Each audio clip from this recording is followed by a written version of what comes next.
बिस्मिल्लाहिर्रहमानिर्रहीम। 27 अगस्त के mid day flash में सबसे पहले आज तो नताइज की बहार है और हम ये देख रहे हैं कि यूं तो मैं अटक ग्रुप के जो नताइज हैं उस पर बात पहले करता, लेकिन मुझे सबसे पहले दिल कर रहा है बात करने का हब पावर पे। हब पावर का जो फुल ईयर 2026 का नतीजा बहुत अच्छा रहा और बहुत सारी बातों के बाद जो नताइज थे वो तो बिल्कुल अलग अच्छे। और share of profit of associated concerns में हमने देखा कि पिछले साल जो 41 बिलियन कमाए थे तो इस दफ़ा 43 बिलियन कमाए हैं। तो उसकी वजह से हमने देखा कि नीचे जो बॉटम लाइन है वो तकरीबन 38 रुपये ईपीएस है वो छप गई और ये एक नया अच्छा जो ट्रेंड है वो सेट हो गया। 5 रुपये फाइनल डिविडेंड भी दे दिया, तो इस तरह इनके साल के 20 रुपये डिविडेंड हो गए और ये तकरीबन अब 9% का डिविडेंड यील्ड जो है वो कैलकुलेट हो रहा है। तो ये चीज़ बड़ी ज़बरदस्त आई। पिछले साल 35 रुपये 56 पैसे की ईपीएस थी। इस दफ़ा बहुत सारी बातों के बावजूद हमने देखा कि जो नताइज थे वो बहुत अच्छे थे, क्योंकि अब हब पावर एक इन्वेस्टमेंट है और ये है कि हब पावर को आईपीपीज़ के हिसाब से नहीं गर्दाना चाहिए। ये रिज़ल्ट चीख चीख के ये बता रहा है।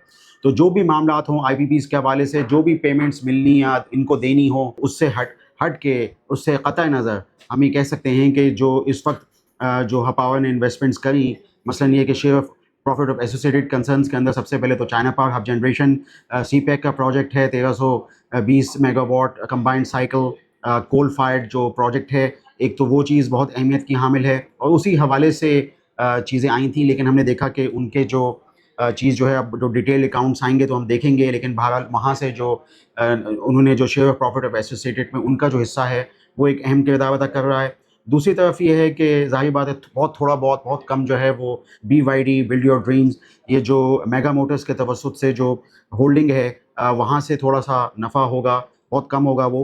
और एक तो उसमें जो चीज़ ओवरलुक लोग कर रहे हैं, लेकिन ये कि हम लोग नहीं कर रहे, वो है पुरानी इटालियन ईएनआई जो ईएनपी कंपनी थी, वो भी अब चूँकि प्राइम एनर्जीज़ के हिसाब तवसुत से वो बुक्स में है, तो उसकी भी चीज़ें जो हैं जो 11 कुएँ सिंध के अंदर हैं वो अहमियत के हामिल हो गए हैं। इसके अलावा माइन माउथ वहाँ पे भी इनका है और सिंध थर्कोल। तो इस तरह ये है कि सिंध ये जो हब पावर जो है इसका जो नतीजा जो है वो काफ़ी सैर हासिल था, खुशाइन था और हमने स्टॉक में भी मूवमेंट देखी।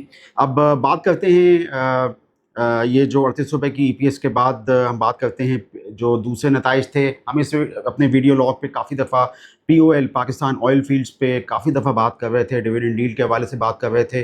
तो वो जो हम 35 और 50 रुपये एक्सपेक्ट कर रहे थे और बाज़ार या स्ट्रीट कंसेंसस जो था वो तकरीबन 60 रुपये डिविडेंड का था, तो वो चीज़ उसको आउट परफॉर्म करते हुए वो चीज़ 72 रुपये डिविडेंड की आ गई और पीओएल ने एक बड़ा डिविडेंड जो है वो पास ऑन कर दिया। और इन्हीं की जो एक ग्रुप कंपनी है अटक पेट्रोलियम, छोटी ओएमसी 10% मार्केट शेयर वाली कंपनी, उन्होंने भी जो है फाइनल डिविडेंड 40 रुपये का दिया है। दोनों ही नताइज बड़े उधम हैं, चाहे पीओएल का हो और चाहे अटक पेट्रोलियम को। यूँ देखा जाए तो अटक रिफाइनरी का भी नताइज बड़े अच्छे थे और इन्होंने भी डिविडेंड जो है दिया है। 15 रुपये जो है वो इनका फाइनल डिविडेंड है, पहले भी डिविडेंड इन टाइम दे चुके थे। तो इस तरह ये है कि अटक रिफाइनरी का नतीजा क्यों पॉजिटिव आया और एनआरएल का क्यों नेगेटिव आया, इस पर भी बात करेंगे। पहले ये है कि पीओएल के नताइज तो आने ही थे, क्योंकि इसमें एक तो पहली बात ये है कि ऑयल प्राइसेस का भी इम्पैक्ट है, प्लस एक छोटी ईएनपी कंपनी है और मैंने आपको बताया था कि अटक ग्रुप में भी बहुत सारी चीज़ें चल रही हैं। अभी हमने देखा था कि पिछले फिस्कल में अटक सीमेंट की ट्रांजैक्शन हुई थी। अब यही सब चीज़ें जो हैं अटक ग्रुप की दूसरी अटक ऑयल कंपनी की दूसरी जो कंपनियां हैं उनमें भी ये मामलात आएंगे। तो बहरहाल ये कि ये जो बड़ा डिविडेंड था पीओएल के अंदर ये आ गया और इसके अलावा अटक पेट्रोलियम में भी एक सैर हासिल डिविडेंड है। अटक पेट्रोलियम भी एक अच्छी कदर बेहतर ओएमसी है, क्योंकि इसके स्टोरेजेस कम हैं तो इसमें इन्वेंट्री लॉस या इन्वेंट्री प्रॉफिट का जो एक एहतमाल होता है वो कम होता है। तो ये है कि अगर फर्स्ट करें कि कभी ऑयल प्राइसेस नीचे आएँ तो इन्वेंट्री लॉसेस होते हैं नॉर्मली ओएमसीज़ में और पीएसओ में जैसे, लेकिन ये कि अटक पेट्रोलियम में इतना बड़ा इसका असर नहीं आता। तो बहरहाल ये कि ये जो फुल ईयर के नताइज थे अटक ग्रुप के डिविडेंड के हवाले से बड़े अच्छे रहे और जिन लोगों ने भी पीओएल या अटक पेट्रोलियम में इन्वेस्टमेंट की होगी तो उनको गेन जो है वो यकीनी तौर पर मिलेगा।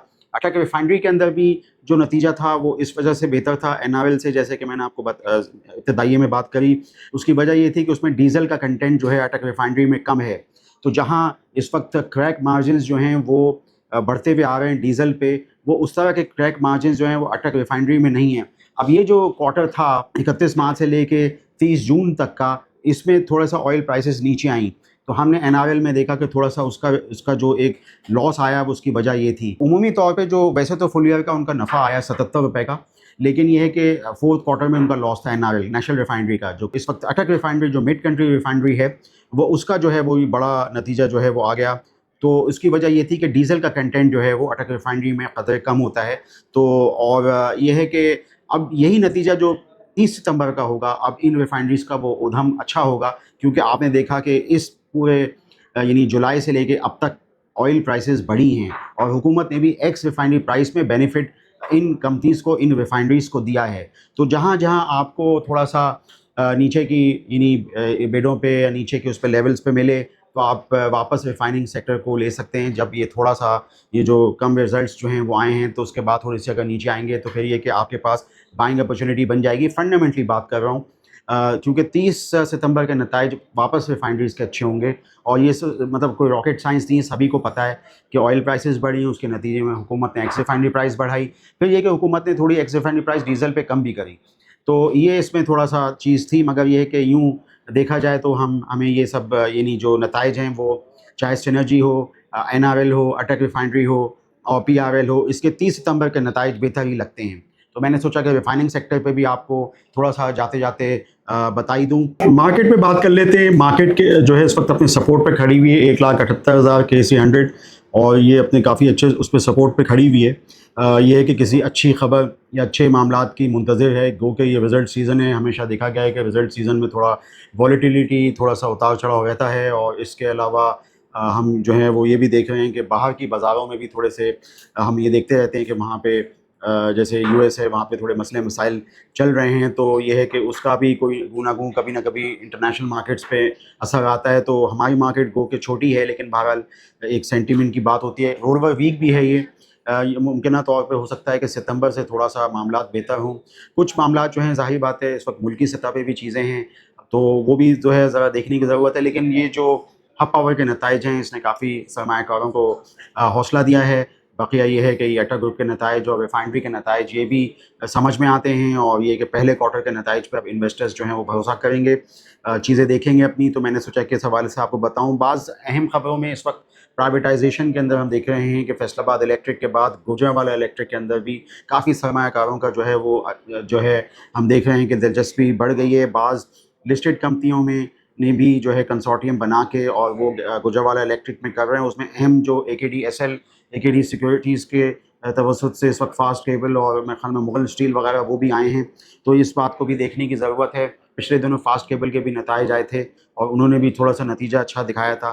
तो ये इस हवाले से बात करनी थी। और ज़ाहिर बात है, ये जो ट्रांसमिशन एंड डिस्ट्रीब्यूशन की जो कंपनियाँ हैं, उसका जो बेनिफिट है वो जहाँ फास्ट केबल को वो मिलेगा, वहाँ पे दूसरी और भी कंपनियाँ हैं इस कैटेगरी में। जैसे केबल के अंदर पाकिस्तान केबल है, और ये कि जैसे यहाँ पे एमको भी है। तो ये है कि गो के अगर ये प्राइवेटाइज़ होती हैं ये कंपनियाँ, जैसे कि प्लान में है और जैसे कि दिलचस्पी आ रही है, तो ये है कि इन कंपनीज़ को भी जो है बेनिफिट हो सकता है। अभी बड़ी इब्तदाई बात है, लेकिन बहरहाल ये है कि जब ये लिबरलाइज़ होगा मामला पूरा और ये सब प्राइवेट सेक्टर में जाएगा, तो यकीनी तौर पे थोड़ी एक्टिविटी बढ़ेगी, ट्रांसमिशन डिस्ट्रीब्यूशन बेहतर बनेगी। जो लॉसेस इन कंपनीज़ में होते रहे हैं, पिछले 2 दहाइयों से हो रहे हैं, वो हो सकता है मुमकिन तौर पे वो प्रॉफिट सेंटर्स बन जाएँ। तो मैं समझता हूँ कि ये अच्छी काविश है। आप स्टैंडर्ड कैपिटल सिक्योरिटीज़ के चैनल को सब्सक्राइब कीजिए और हमारी इन मारूज़ात पे गौर कीजिए। आपका शुक्रिया। For more details, call us today at 111-111-721. Open an account with Standard Capital Securities. Start investing in your financial future. Talk to our experts and get access to exclusive market research and much more.